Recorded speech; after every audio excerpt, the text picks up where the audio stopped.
নমস্কার, আমি সমিতা শাস্ত্রী। আজকে আবার আপনাদের কাছে এসেছি একটা বিশেষ দরকারি তথ্য নিয়ে, যেটা আপনাদের দৈনন্দিন জীবনে অনেক কাজে দেবে এবং আপনারা খুব সহজে এটা বাড়িতেই করতে পারবেন। সেটা হচ্ছে যে, যাদের মঙ্গলের দোষ আছে, মানে ধরুন কী বলবো, যাদের অষ্টমে মঙ্গল আছে, দ্বাদশে মঙ্গল আছে, লগ্নে মঙ্গল আছে, মানে মঙ্গল সর্বক্ষেত্রেই অবস্থায় রয়েছে, প্রভাব দিচ্ছে।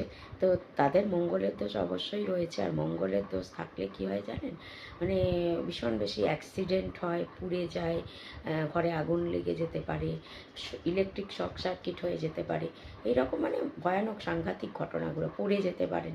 তা মঙ্গলের দোষ থাকলে কিন্তু এরকম সাংঘাতিক সাংঘাতিক অপারেশান হতে পারে, রোগ ভোগ হতে পারে বড় রকমের। তো সেই মঙ্গলের দোষ থেকে মুক্ত হতে গেলে একটা সহজ পদ্ধতি আপনারা করতে পারেন। প্রত্যেক মঙ্গলবার করে আপনারা হনুমানজির পুজো করুন। আর যদি হনুমানজি সামনাসামনি মন্দির না পান, তো কালী মন্দিরে মা কালীর পুজো করুন। যে কোনো একজনের পুজো করলেই হবে, সেটা তার নিয়ম অনুযায়ী।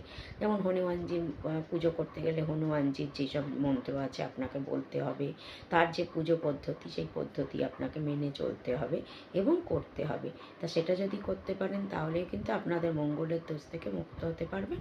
না হলে মা কালীর পুজো করবেন, সেখানে গিয়ে আপনারা কালী মন্দিরে পুজো দিয়ে আসবেন, মা কালীর কোনো মন্ত্র বলবেন, নিজের মনস্কামনার কথা বলবেন। দেখবেন যে আপনারা কিন্তু এই মঙ্গলের দোষ থেকে অনেকটা মুক্ত হতে পারছেন।